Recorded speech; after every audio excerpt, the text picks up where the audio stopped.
ये कौन कौन से एरियाज आते हैं ये हमें देखना है। ठीक, यहाँ पर एक वर्ड है फर्टाइल, किसको कहेंगे हम fertile? Fertile means the soil which is rich in nutrients. ठीक, इसका क्या मतलब है? The soil which is rich in nutrients. ये जो देखने से पहले ये पॉइंट आपको ये पता होना चाहिए, सॉइल किसको कहेंगे हम। ठीक, सॉइल किसको कहेंगे हम, तब जाके हम ये फर्टाइल देखेंगे। अब यहाँ पर पहले सॉइल देखेंगे, तब जाके ये फर्टाइल डिस्कस करेंगे। Soil means upper layer of earth in which plants grow. Upper layer of earth, याद रखिएगा, soil means upper layer of earth in which plants grow. ज़मीन का वो ऊपरी हिस्सा जिस पर आप प्लांट्स उगा सकते हो, जिस पर आप क्रॉपिंग कर सकते हो, एग्रीकल्चर ये फार्मिंग कर सकते हो। ठीक है, उसको आप बोल सकते हो सॉइल। ये देखिए यहाँ पर मैंने एक छोटी सी सीनरी ड्रॉ की है। ये नीचे क्या है? ये ज़मीन जो कलर्ड मैंने शेडेड है, कलर्ड शेडेड यहाँ पर ये ज़मीन है ना, इसके ऊपर मैंने छोटे से प्लांट्स डाले हैं। ठीक है, और बीच में थोड़ी सी ग्रास भी डाली है। ठीक है, ज़मीन पे होती है ना एक लैंड, उसके ऊपर होता है ग्रास भी उगता है, प्लांट्स भी होते हैं। ठीक है, और उस ज़मीन को क्या बोलते हैं हम? सॉयल। उस ज़मीन को हम क्या बोलते हैं? सॉयल। जिसके ऊपर प्लांट्स उगते हैं, ग्रास उगती हैं, उस ज़मीन को हम सॉयल बोलते हैं। ठीक है, अब समझ आया सॉयल किसको बोलते हैं। सो फर्टाइल किसको कहेंगे हम? फर्टाइल मीन्स द सॉयल, उस ज़मीन को कहेंगे which is rich in nutrients. ठीक, इसका क्या मतलब है? उस ज़मीन को कहेंगे जो जिसमें ये जो न्यूट्रेंट्स हैं बहुत ज़्यादा क्वांटिटी में पाए जाते हैं, उसको हम फर्टाइल बोलते हैं। अब इसका क्या मतलब है पहले देखेंगे। न्यूट्रेंट्स किसको कहेंगे? न्यूट्रेंट्स, देखिए बेटे, ये कुछ सब्सटेंसेस होते हैं जो आप किसी चीज़ को ना बहुत इंपॉर्टेंट बनाते हैं। ठीक है, उसकी क्वालिटी को बहुत इम्प्रूव करते हैं। देखिए फॉर एग्जांपल यहाँ पर मैं देखूँगी, सिर्फ आप जो आप चीज़ें खाते हो, आपको बोलते हैं घर में वो चीज़ बेटा दूध पिया करो, उसमें कैल्शियम है। कैल्शियम क्या है? That is nutrient. वो उस दूध की इम्पोर्टेंस को बढ़ाता है। उससे क्या होता है? कैल्शियम से कहते हैं कि दूध पिया करो, इससे आपकी बॉडी को इससे आपकी बॉडी ग्रो करेगी, आप जल्दी बड़े हो जाओगे। ऐसे बोलते हैं ना घर वाले बोलते हैं मीट खाया करो, गोश्त खाया करो, इससे आपकी बॉडी हेल्दी हो जाएगी। उससे क्या होता है? उस दूध में क्या होता है? उस गोश्त में क्या होता है? न्यूट्रेंट्स होते हैं, कैल्शियम होता है, फैट्स होते हैं, विटामिन्स होते हैं। ठीक है, मिनरल्स होते हैं। इन उन चीज़ों से क्या होता है? उन चीज़ों से आपकी बॉडी को फ़ायदा मिलता है। ठीक है, तब जाके वही कुछ न्यूट्रेंट्स ज़मीन में भी होते हैं। ठीक है, ये ज़रूरी नहीं है कि खाने की चीज़ों में ही न्यूट्रेंट्स पाए जाते हैं, ज़मीन में भी न्यूट्रेंट्स होते हैं। उससे क्या होता है? उस ज़मीन जो होती है ना वो ज़रख़ेज़ हो जाती है। उस ज़मीन में जो है ना, जो उगाने की कैपेबिलिटी होती है ना वो ज़्यादा होती है। ठीक है, फॉर एग्ज़ाम्पल कुछ खाने की चीज़ों में, दूध में, जैसे हम कहते हैं फ्रूट्स खाया करो, उसमें बहुत ज़्यादा विटामिन्स हैं। ठीक है, आपकी बॉडी को फ़ायदा मिलेगा। उनमें क्या होता है? उनमें होता है कैल्शियम होता है, विटामिन्स होते हैं, ये जो फैट्स होते हैं, मिनरल्स होते हैं। ठीक है, तो कार्बोहाइड्रेट्स पाए जाते हैं उनमें। ठीक है ना, वो सारे उनको न्यूट्रेंट्स बोलते हैं। ठीक है ना, अब ज़मीन में कौन से न्यूट्रेंट्स होते हैं? जैसे नाइट्रोजन होता है, फास्फोरस होता है, पोटेशियम होता है, मिनरल्स होते हैं। ठीक है, तो ये आप देखिएगा कि खाने की चीज़ों में ही नहीं, ज़मीन में भी न्यूट्रेंट्स पाए जाते हैं, जिससे वो ज़मीन है ना बहुत इंपॉर्टेंट हो जाती है, वहाँ पर क्रॉपिंग बहुत ज़्यादा क्वान्टिटी में आती है। अब समझ आया किसको कहेंगे? फर्टाइल। और फर्टाइल हम उसी लैंड को कहेंगे, ये आप समझ लीजिएगा, फर्टाइल हम उस लैंड को कहेंगे जिसमें ये जो न्यूट्रेंट्स है ना, नाइट्रोजन, फास्फोरस, पोटेशियम, मिनरल्स, ये बहुत क्वांटिटी में होते हैं। ठीक है, और वो ज़मीन, उससे क्या होता है? उसमें जो ये जो होती है ना क्रॉपिंग, वो बहुत ज़्यादा होती है। ठीक है, वो हमें वहाँ से क्रॉप्स बहुत ज़्यादा क्वांटिटी में देते हैं। यहाँ पर एक एग्जांपल ले लेते हैं। यहाँ पर एक शख्स ले लीजिए आप ए, उसके पास एक कनाल लैंड है। ठीक है, दूसरा शख्स ले लीजिए, दूसरा पर्सन ले लीजिए बी, उसके पास भी एक कनाल लैंड है। दोनों के पास सेम क्वांटिटी की लैंड है। ठीक है, इसके पास भी एक कनाल, इसके पास भी एक कनाल। अब ज़मीन में भी टेस्टिंग होती है। अब यहाँ पे आप एक पॉइंट याद रखिएगा, ज़मीन में भी टेस्टिंग होती है। ठीक, और उससे क्या होता है? ये जो है ना, ये इसकी टेस्टिंग हुई, इस ज़मीन की टेस्टिंग हुई ना, वहाँ पर हमें पता चला कि इस ज़मीन में जो ये लैंड फर्टाइल है, मतलब इसमें जो है नाइट्रोजन, फास्फोरस, पोटेशियम बहुत क्वांटिटी में है। ठीक है, इसमें इस ज़मीन में बहुत है। अब इसकी भी टेस्टिंग हुई है, तो वहाँ पर देखा गया है कि ये जो न्यूट्रेंट्स हैं इसकी ज़मीन में नहीं है। ठीक है, अब इसने भी जितने सीड्स बोए हैं, बीज बोए हैं ज़मीन में, इतने इसने भी उतने ही बीज बोए हैं। ठीक है, सीड्स बो किए हैं। बो करने का मतलब होता है ये ज़मीन में डालना। ठीक है, बोना। सो करने का मतलब होना बोना। ठीक है, सॉरी। अब हम कहते हैं सोइंग सीड्स, सो करने का मतलब होना बोना, ज़मीन में डालना। बीज जो होता है ना, राजमा बीज डालते हैं हम ज़मीन में, या और कोई साग का बीज डालते हैं ज़मीन में, उसको कहते हैं ना सो होता है बोना, ठीक है, ज़मीन में डालना। कहते हैं कि इसने भी उतना ही डाला ज़मीन में, इसने भी उतना ही डाला ज़मीन में।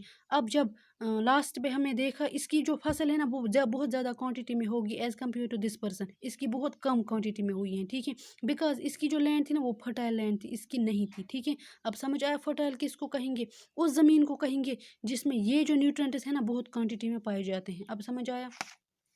A part of land producing or capable of producing abundant vegetation और crops, ज़मीन का एक पोर्शन ऑफ लैंड ले लीजिए आप, ज़मीन का एक हिस्सा जिसमें प्रोड्यूस करने की कैपेबिलिटी बहुत ज़्यादा होती है, ठीक है, क्रॉप्स वेजिटेशन सब्जियां जो उगाते हैं ना उसको हम फर्टाइल लैंड बोलते हैं। अब समझ आया ये सारा पॉइंट, ठीक।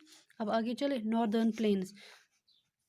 देखो बेटा, नॉर्दर्न प्लेन्स कहाँ पर आते हैं, अगर हम मैप वाइज की बात करेंगे, मैप जैसे मैंने लास्ट वीडियो में आपको कहा था कि नॉर्दर्न माउंटेन्स कहाँ पर लाई करते हैं, किस एरिया से स्टार्ट, किस स्टेट से स्टार्ट होकर किस स्टेट पर ख़त्म होते हैं, ठीक है। यहाँ पर आपको देखना है नॉर्दर्न प्लेन्स कहाँ पर स्टार्ट कर जाते हैं और कहाँ पर एंड करते हैं, ठीक है। Northern plains lie to the south of Himalayas. Northern plains जो हैं ये कहाँ पर लाई करते हैं, to the south of Himalayas, Himalayas के साउथ में पड़ते हैं ये आप। देखिए बेटा, जैसा कि आपको पता है हिमालयाज कहाँ पर आते हैं, नॉर्थ में आते हैं ना। जैसे कि यहाँ से स्टार्ट कर जाते हैं ऐसे ऐसे अरुणाचल प्रदेश तक, JNK से लेकर, JNK के वेस्ट से लेकर अरुणाचल प्रदेश तक, ये मैंने आपको ऑलरेडी बताया है, ठीक। यहाँ पर सारे नॉर्दर्न माउंटेन जो हिमालयाज है ना वो सारे आते हैं यहाँ पर, ठीक है। अब इसके साउथ साइड कौन आएगा, इसके नीचे वाला साइड, और इसके नीचे वाले साइड में कौन आते हैं, नॉर्दर्न प्लेन्स, ठीक है। ये जो देखिए मैंने यहाँ पर कलर्ड लाइन डाली है ना, ये जो लाइन है ना, ये पूरा एरिया जो है ना नॉर्दर्न प्लेन से भरा है, ठीक है। अब नॉर्दर्न प्लेन्स अगर हम स्टेट वाइज की बात करेंगे, किस स्टेट से लेकर किस स्टेट तक ख़त्म होते हैं, ठीक है। It starts from Punjab in the west, Punjab जो है ना वो वेस्ट में आता है, ठीक है। पंजाब यहाँ पे मैंने लिखा है, तो आपको याद होगा कि पंजाब की कैपिटल कौन है, चंडीगढ़, ठीक है। और चंडीगढ़ एक और स्टेट की कैपिटल है, दैट इज़ हरियाणा, आप लोगों को याद होना चाहिए ये। तो पंजाब जो कि वेस्ट में आता है, यहाँ से स्टार्ट करते हैं northern plains and it stretches चलते कहाँ तक है, Assam that is in east, Assam जो है ना यहाँ पर लाई करता है, वो कहाँ पर है, किस डायरेक्शन में, ईस्ट डायरेक्शन में, याद रखा। Northern plain start from Punjab in the west, देखिए यहाँ से स्टार्ट कर जाता है एंड स्ट्रेचेस यहाँ से तो असम कहाँ पर है, इन द ईस्ट, याद रखा, यहाँ पर असम है। अब समझ आया, ये यहाँ से लेकर यहाँ तक हिमालयाज के साउथ में पड़ते हैं ये, अब समझ आया। इसके बीच में और भी स्टेट्स हैं, वो मैं अभी बताऊंगी कौन कौन स्टेट्स आते हैं। और एक बात यहाँ पर आपको याद रखनी है, northern plains lie between Himalayas in the north and Deccan plateau in the south. एक पॉइंट यहाँ पर आप याद रखिएगा, ये जो नॉर्दर्न प्लेन्स हैं कहाँ पर लाई करते हैं, हिमालयाज जो कहाँ पर है, नॉर्थ में, एंड दक्कन प्लेटो कहाँ पर है, दक्कन प्लेटो याद रखिएगा क्या, साउथ में पड़ता है, ठीक है। ये जो दक्कन प्लेटो है ना ये एक पूरा यूनिट आपको पढ़ना होगा आगे, तो ये एक इम्पॉर्टेंट टॉपिक है जो आपको आगे जाके पढ़ना है। यहाँ पे आप याद रखिएगा, ये जो हिमालयाज हैं ये ऊपर नॉर्थ में आते हैं और दक्कन प्लेटो साउथ में आता है, इन दोनों के बीच में नॉर्दर्न प्लेन्स पड़ते हैं, याद रखा। हिमालयाज एंड दक्कन प्लेटोज के बीच में नॉर्दर्न प्लेन्स लाई करते हैं। अब समझ आया, हिमालयाज जो नॉर्थ में है, दक्कन प्लेटो जो साउथ में है, और इन दोनों के बीच में नॉर्दर्न प्लेन्स लाई करते हैं। समझ आया इतना, ओके। देखिए बेटा, ये मैंने आपको समझाया है, northern plain start from Punjab in the west to Assam in the east, ये मैंने अभी आपको अच्छे से समझाया, ठीक। तो अब समझाने की ज़रूरत नहीं है, पंजाब वेस्ट में आता है, असम ईस्ट में आता है, ठीक। अब स्टेट्स देखेंगे कौन कौन से स्टेट्स आते हैं इसमें। Northern plains cover many states like Punjab, Haryana, Uttar Pradesh, Bihar and West Bengal and Assam, ठीक। ये जो पूरे स्टेट्स हैं ना किस में आते हैं, नॉर्दर्न प्लेन्स में आते हैं। Northern plains cover many states, याद रखिए आप फिर से, लाइक पंजाब आता है इसमें, हरियाणा आता है इसमें, उत्तर प्रदेश आता है इसमें, बिहार आता है, वेस्ट बंगाल आता है एंड असम आता है। ये जो सारे स्टेट्स हैं ना नॉर्दर्न प्लेन्स में पढ़ते हैं, ठीक है। और ये सारे स्टेट्स आपको नीचे जाकर अच्छे से पढ़ने हैं, इन स्टेट्स के बारे में, इनमें ऑक्यूपेशन क्या है लोगों का, लोग कैसे हैं, फेस्टिवल्स कौन कौन मनाते हैं, लैंग्वेजेस क्या है, ये सारा आपको पढ़ना है, ठीक है, इन स्टेट्स के बारे में। सो आप याद रखिएगा कि कौन कौन स्टेट्स वहाँ पर आते हैं। देखिए, जब यहाँ पर मैंने एक सीनरी ड्रॉ की है, आपको याद होगा जब हम माउंटेन्स के बारे में पढ़ रहे थे, मैंने आपको बताया था कि हिमालयाज़ के जो माउंटेन बहुत ऊंचे हैं, ठीक। हिमालयाज़ के जो माउंटेन बहुत ऊंचे हैं, और उनमें से जो सबसे बड़े हिमालयाज़ हैं उनको क्या बोलते हैं, ग्रेटर हिमालयाज़। ठीक। उनका सेकंड नेम क्या है, दैट इज़ हिमाद्री। आपको याद होना चाहिए, दैट इज़ हिमाद्री। ठीक। तो मैंने आपको कहा था कि वो थ्रू आउट द ईयर, पूरे साल वो स्नो कवर्ड रहते हैं, बर्फ़ से ढके रहते हैं। ठीक। उनसे जो थोड़े से नीचे मिडल हिमालयाज़, उनको क्या बोलते हैं हम, मिडल हिमालयाज़ बोलते हैं ना, Himachal, that is secondary name. ठीक। वो उनसे थोड़े लो लेवल पे पढ़ते हैं। अब उनसे जो नीचे पढ़ते हैं वो कौन है, दैट इज़ लोअर हिमालयाज़। ठीक है ना, जिसको हम शिवालिक बोलते हैं। याद है आपको, आपको याद होना चाहिए। ठीक है। मैंने आपको कहा था कि जब वो हिमालयाज़, जब उन पे बर्फ़ ढकी रहती हैं, जब सूरज की किरणें उन पर पड़ती हैं ना, तो वहाँ से क्या होता है, पानी टपकना स्टार्ट होता है, पानी पिघलना स्टार्ट होता है, और नीचे जाके वो पानी किन में जाता है, दरियाओं में।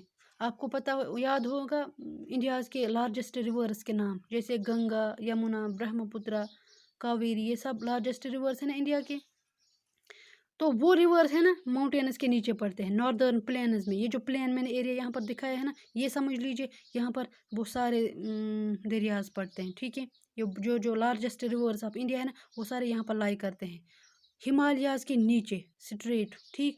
और इनमें जो पानी जाता है ना, वो कहाँ से आता है, हिमालयाज़ के पहाड़ों से। ठीक है। देखो बेटा, यहाँ पर मैंने दिखाया है, ये आप समझ लीजिए जो हिमालयाज़ के पहाड़ ऐसे हैं। ठीक। अच्छे से ध्यान रखिए, इस ऐसे है ना। और ये जो मैंने यहाँ पर शेडेड एरिया डाला है ना, ये आप समझ लीजिए ये स्नो है। ठीक है। शेडेड एरिया, ये यहाँ पर स्नो है। ठीक। ये जो पीक है ना, ये इसका पीक है। ठीक। शेडेड एरिया, ये स्नो है। ठीक है। और जब यहाँ पर मैंने सूरज दिखाया है, सन, जब इसकी किरणें, that is ultraviolet rays, उसको हम सूरज की किरणें बोलते हैं। जो सूरज की किरणें इन पर पड़ती है ना, आपने देखा होगा, जब बर्फ़ पर सूरज की किरणें पड़ती हैं, तब जाके क्या होता है, वो बर्फ़ पिघलना स्टार्ट होती है ना। देखा होगा आपने। तो यही, जब ये सन की किरणें इनके ये इस पर पड़ती है ना, बर्फ़ पर, तो ये बर्फ़ जो है ना स्टार्ट होती है पिघलना। और जब स्टार्ट होती है पिघलना, वहाँ से क्या निकलता है, पानी, और वो पानी जाके नीचे जाता है इन दरियाओं में। समझ आया। तो ये जो हिमालयाज़ के पहाड़ है ना, इन्हीं से ओरिजिनेट होते हैं बहुत सारे रिवर्स। ये आप याद रखिएगा, ये जो रिवर्स होते हैं ना, इनका पानी कहाँ से आता है, हिमालयाज़ के पहाड़ों से। ठीक है। अब ये याद रखिएगा, जब सन की किरणें इन पर पड़ती है ना, बर्फ़ पर, तो क्या होता है, ये बर्फ़ स्टार्ट होती है पिघलना, मेल्ट होना स्टार्ट होती है। मेल्ट बोलते हैं पिघलने को। ठीक। तो वो जो होता है ना, बारिश की, ये जो पानी की सूरत में नीचे आकर इन दरियाओं में जा गिरता है। ठीक है। तो वो दरियाओं का पानी वहीं से आता है। अब याद रखा ये बात। अब कुछ होता है, ये पॉइंट याद रखिएगा आप। सबसे पहले स्टार्ट होता है बॉटम एंड, ये जो बॉटम का स्नो होता है ना, वही स्टार्ट होता है पिघलना। तब जाके ये ऊपर ऊपर चढ़ता है, और लास्ट पे कौन सा पिघलता है, पीक स्टार्ट होता है बॉटम से पिघलना। और बॉटम का पानी सबसे पहले यहाँ पर आता है। ठीक है। फिर उसी डायरेक्शन में ऊपर चढ़ के, फिर लास्ट पे ऊपर वाला ये जो स्नो है, वो पिघलना स्टार्ट होकर नीचे जाता है इसमें, रिवर्स में। याद रखा, ये पॉइंट आप यहाँ पर याद रखना, जिसको आपने याद भी होगा, ग्लेशियरीज बोलते हैं। जब इसकी जो माउंटेन बॉल्स बनती है ना, इसको स्नो बॉल्स बनती है ना, कहाँ पर, किसकी, जब हिमाद्री के बारे में हम बात करते हैं, हाईएस्ट पीक जो हिमालयाज़ के, वो कौन है, हिमाद्रीज है ना, ग्रेटर हिमालयस जिनको बोलते हैं। वहाँ पर स्नो बॉल्स बनती हैं, बहुत बड़ी बड़ी बर्फ़ की बहुत बड़ी बड़ी बॉलें बनती हैं। वहाँ पर क्या करते हैं हम, तो वही बॉल्स फिर आहिस्ता आहिस्ता से पिघलना स्टार्ट होती हैं, जिसको हम ग्लेशियरी बोलते हैं। ठीक है ना। और वहाँ वो कहाँ से स्टार्ट होते हैं, एट द बॉटम से। ठीक है। लोअर एंड से, लोअर एंड बोलते हैं ना, वो वहीं से स्टार्ट कर जाते हैं। ठीक है। फिर पानी नीचे आ जाता है। तो अब ये समझ आया कि रिवर्स कहाँ से बनते हैं। ठीक है। ऑरिजिनेट कहाँ से होते हैं। अब यहाँ पर आपको इस यूनिट में आपको रिवर्स ही पढ़ने हैं। ठीक।